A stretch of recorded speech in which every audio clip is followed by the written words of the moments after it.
Hi, I'm Mike Thompson, and this will be my Beginner's Brewer's blog. This will be a mini-series to highlight just how easy and fun it is to brew your own beverages. This is my second batch, and I made a lot of mistakes on my first. I'm going to highlight my mistakes along the way so that you won't make them when you give it a try. And if you're just starting out and thinking about doing this, join me along the way and let's have some fun. Before I ever began, I read 2 books, more than once. The first is this book. It's basically the Bible of brewing from what I understand. It's very thorough and it's full of recipes at the back. And I got this other book at Half Price Books that I prefer actually. It's a quick read, it's full of color illustrations, and it explains most everything. And I've actually read it twice and still enjoy it. So do some reading before you get started and go slow with this. I usually go all in with things, but not this time. My brewing friend that I made the flight paddles for suggested that I make several batches to make sure that I enjoy it. But I gotta confess, my first batch wasn't really all that much fun. It was an experience for sure, but I wouldn't exactly call it fun. It was Brewer's Best, and it was a fantastic kit. It includes all the stuff, even bottle caps. My struggle was with figuring out the instructions because they're not linear, and reading all the instructions and remembering what to do next while brewing was tough. And then there was issues with transferring things and siphoning. You know what? I'll explain it as I go. Let's get brewing. This second kit's also by Brewer's Best. It's got this recipe sheet. They want me to buy some magazines. Here's the instructions. We'll get to those here in a minute. It's got 2 separate sheets because this steep to convert insert is instead of a full mash, and I'll explain that as I go. So inside here, let's see. It's fairly heavy. There's all sorts of stuff. We've got this sock that's going to hold all the grains while we steep them here in a minute. Here's 1 bag of grains. This is flaked wheat.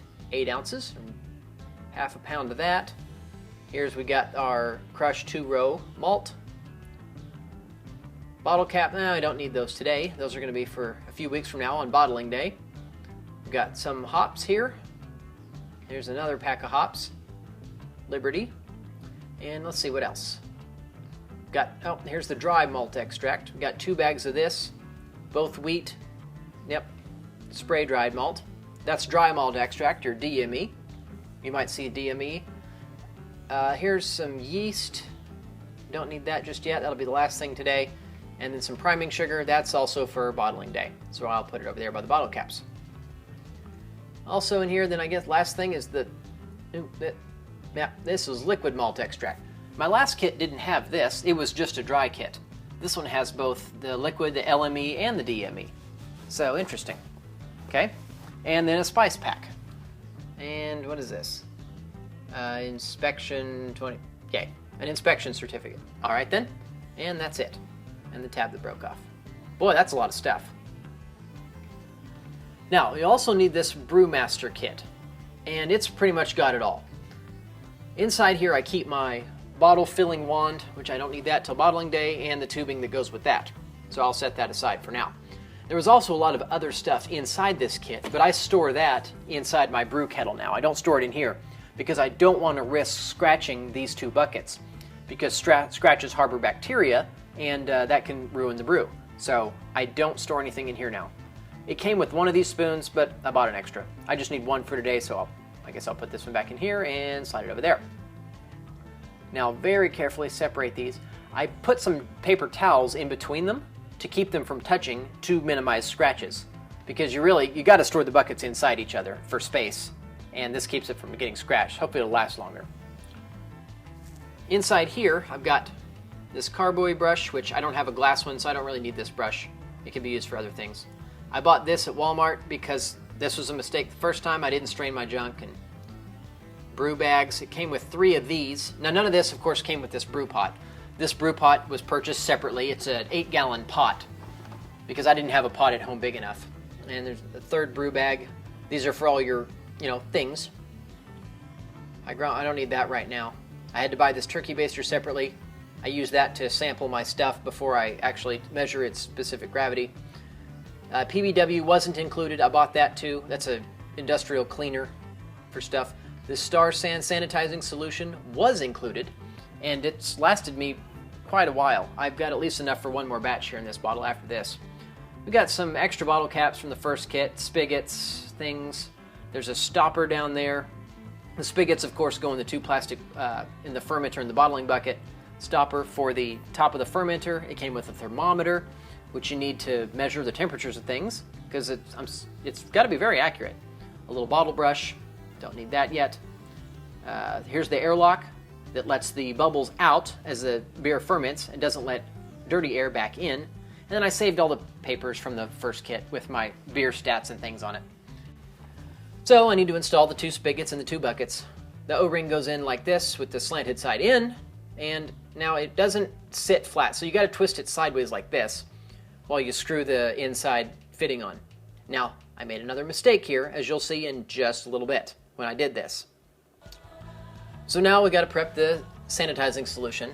The bottling bucket, which is the plastic bucket I'm not using, I get to fill with sanitizer and then fill it full of 5 gallons of water, or how much ever. And you'll see my mistake here momentarily. It doesn't take much of this to do 5 gallons. And this is a step, you just leave it on there. The instructions are on the side. But my mistake was that the little spigot was actually open, and it made a giant mess. And look at this, another mistake. This is my fermenting bucket, because it's got the thermometer that I stuck to the side. So, I gotta transfer all that to that. And I'll just do that. I need to sanitize my bucket anyway, so this won't hurt. So there we go. The bubbles, the sanitizing solution, the Star San, bubbles up a lot, and the bubbles are sanitizing stuff too, so as soon as the bubbles contact something, it gets clean. And you just let it air dry. And you can ingest it too in small amounts and you're fine. So everything that I'm gonna use later goes in this bucket. The spoon, the strainer, and anything else I'm gonna use later today is just gonna sit in this bucket till I need it. Now, to steep this stuff, you got to put it in this little sock in a small pot, because you got to have enough water to cover these 2 bags of specialty grains. And my other pot's too big, and the water's just not deep enough to cover this. So these 2 bags of specialty grains go in this brew sock that came with the kit. And here's another mistake. You're not supposed to pack the grains in tight, but they naturally kind of pack tight. It's a little bit confusing. The first time I did this, it took me forever to figure out which grains of stuff actually go in here. And I ended up, as you'll see here in a second, ended up using the last bit of the sock as a hop sock, or a sock hop. And so these 2 go in. I should have tied it at the very end, because you need to keep these loose so that the water can, flow around all the grains. And that's a little bit tight. Turns out it ended up being fine, but I won't do it this way on batch 3. I'll use the entire little sock. I'm going to go ahead and get my big brew pot water boiling, because I'm going to do at least 3 gallons in this pot over here, and it's going to take a long time on the stove. Here's the leftover from that sock. I'm going to make my own little here to put my hops in. First mistake from the first batch was I just dumped the hops directly into the brew pot, and they were a pain to strain out because I didn't have a strainer. So put your hops and little bits inside a mesh bag of some sort so that you just remove the bag when it's done. And you can see there I don't really quite have enough water, but this is extremely temperature critical. The steep to convert cannot exceed 155.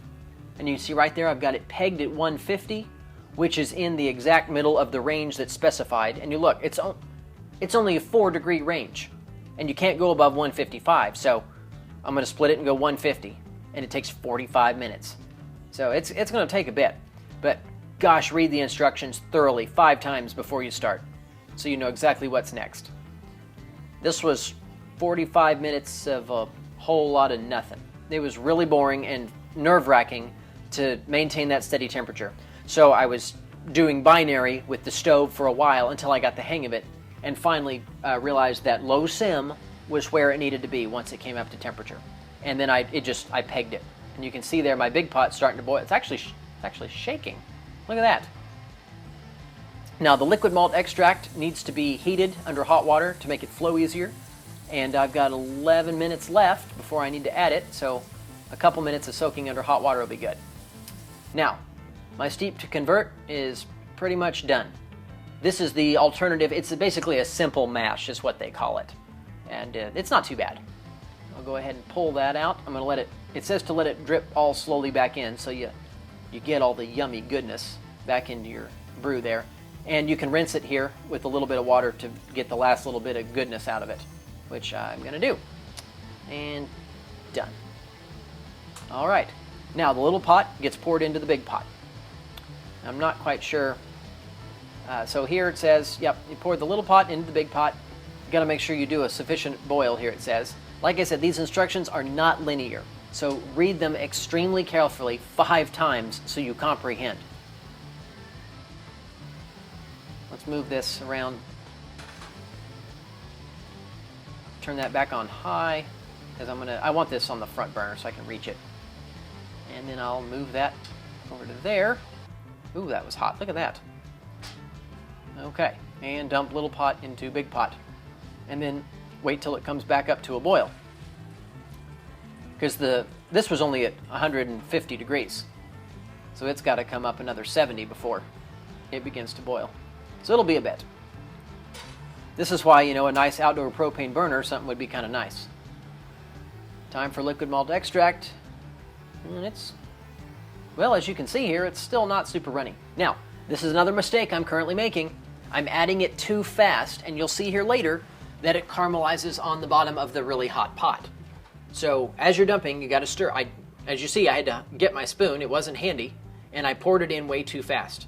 I should pour slower and stir quicker to keep this moving, because some of it sunk right to the bottom, and you'll see that I have nice spiral caramelized sugars there on the bottom, right where the burners are. I suppose I could have got it a little bit hotter too to make it easier to pour, but it's super sticky. Actually tastes pretty good. There's, get it all out of there. But I gotta keep stirring, and I'm not stirring right now, if you notice. So be extra careful when you add your dry extract and your liquids. You gotta keep it from getting near the bottom of the hot pot, because even the dry extract, as you'll see in a minute, it's super, super sticky the second it gets wet. It's like Fun Dip or any other powdered candy. But I want to get it all out of there if I can. I assume this recipe is precise, and I would like to be as precise as possible. There we go. But I should have had another hand to stir if I had had one available. But my second hand, I think, was over at his Nana's house at the moment. But he'll be back later for help. So to continue, I can actually feel it on the bottom. It kind of, So, still going. But now, that's all done, and now we're actually starting to boil. And once we get there, then we'll go to step 4 and continue. And then follow this brew day schedule, which is this box down here in the bottom right. Nope, right there. But like I said, it's not linear, so read everything, and the footnotes and sidebars. Now here's those hops. These are hop pellets. They're not whole hops. They're, they're like those pellets that you would use in one of those pellet-style grills. But I'm going to put them in this little bag, or this little sock, my sock hop, and that way all I have to do is take this bag out later instead of trying to fish out all the little hop bits. Because, oh my God, it was awful the first time when I just poured them in directly. And the instructions didn't specify either. So we've got a good boil going. I'm going to turn it down a little bit to 7, even though this burner doesn't go up to 11. But anyway, you don't want this stuff to boil over, because as you see, it gets really foamy. I start my time at 0. I'm not actually writing the time down because I'm using the timer on the oven. So now I'm just going to boil 40 minutes. And it's incredibly boring. See, even sped up, it's not interesting. Nothing's happening. The hops are bouncing around, and it's all turning bitter. Now, you can see the condensation there up on the cabinets from all the steam, so I put a fan next to this to blow the steam away from the cabinets. I use one of the bags here from the kit to put this little spice pack in, because like I said first time, I dumped the spices in directly and made an absolute mess, plugging up my siphon and things. So, turn the fan off before you add this, because it blows everywhere if you don't. And stir quickly so it doesn't caramelize on the bottom or get in, clumps. And here's my Liberty hops that are going at the end. These are the flavor hops, because they're going in near here at the end. Also in a bag, because I'm never again dumping anything directly in unless it's an extract. And isn't that pretty? Not really, but it is in its own sort of gross way. All right, well, that's that. Boiling's done. Time to chill it. I had to get 20 pounds of ice from the store and fill up my sink here to chill it, because it's simple. And remove all this junk here before it gets too cold. Once it gets cold, it has to remain sterile. So once it's boiling temperature, everything's still fine. It's killing off any sort of germs and whatnot. But as soon as you chill it, it's got to remain. There's my second hand. He's going to help me stir. I didn't have enough ice the first time because I only used what I had in the fridge, and it was only about 10 pounds worth in the ice tray. So I bought this 20-pound bag at the grocery store and floating this tin here inside floating my pot in the sink, measuring the temperature very carefully with a sanitized thermometer. And Alex wanted to play with the auto siphon. You must have one of these. I did not have one the first batch, and the siphon thing was a nightmare. And here we go. And this strainer too. As you'll see here, we'll get some bits that are, trube for you actual people, but the gunk at the bottom of the pot, you want to strain that out. And that's pretty much it. We're about done. Oh, did we get it? Look at all that junk in the strainer. Some of that's caramelized LME from the bottom. You can see there, look at that nice pattern on the bottom of my pot. See those black marks? Those black marks were solid caramel. And I need to add some water now to hopefully bring it up to 5 gallons. But I need to check my original gravity here with my hydrometer. Use my bulb to grib it. Make sure that it's only good at a certain temperature. It's calibrated at a certain temperature, and so you'll have to convert. But you can see here that my original gravity is not quite there. So I need to dilute it a little more, add a little more water. Not quite 5 gallons, but... And now a moment of science. The hygrometer measures moisture in the air. That's not what we want. The hydrometer, with a D, that came with this kit, is what we use to measure the relative density of a fluid. Relative to what? Water. This little thing is calibrated to float at a specific depth, depending on the density of the fluid. Water is said to have a specific density of 1. Its density is typically taken as 1 gram per cubic centimeter, and that approximation is good enough for most things. So when brewing, you're dissolving sugars and things from the grains into the water. Remember that salt water is denser than fresh water, and things float higher in salt water? When you scuba in fresh water, you have to carry less weight, right? Because of the decreased buoyant force of the water? Well, all of our dissolved sugars increase the density of our water. We want to measure this, and that's our original gravity reading. We also have to do it at the correct temperature as specified on the hydrometer, or apply a conversion. So as the wort begins to ferment, the sugar is converted to alcohol, and alcohol isn't as dense as water, so the density of the beer drops. Measure it in intervals, and the fermentation has stopped when the gravity reading stabilizes. There are 3 scales on this hydrometer, and we want the one here that has a graduation every 2 thousandths. You can see that it's got a 1 here and a 1.1 here, and each small graduation is 2 thousandths. It's very accurate, but it needs to be done at the calibrated temperature here. Or you can Google a converter and plug in your reading and temperature. That's what I do. Getting a temperature right on 5 gallons of liquid is hard.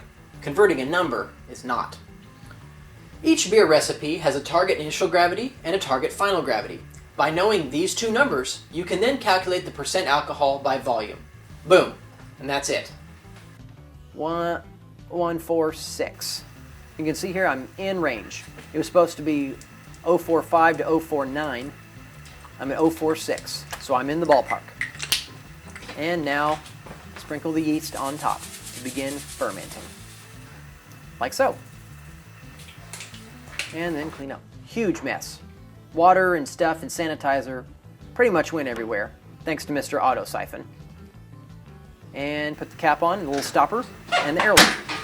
Fill the airlock halfway, Fill the airlock halfway with sanitizing solution, just so that anything to get, whatever. The point of this is to let the gas bubbles from the fermenting out, but not let the contaminated air in. So, it's a really neat little invention. Then I'm going to put it in an out-of-the-way corner for a couple weeks and let it ferment. Then cover it up to keep the light off of it. And that's it. Go ahead and subscribe if you haven't already. I'm Mike Thompson, and thanks for watching. I really appreciate it.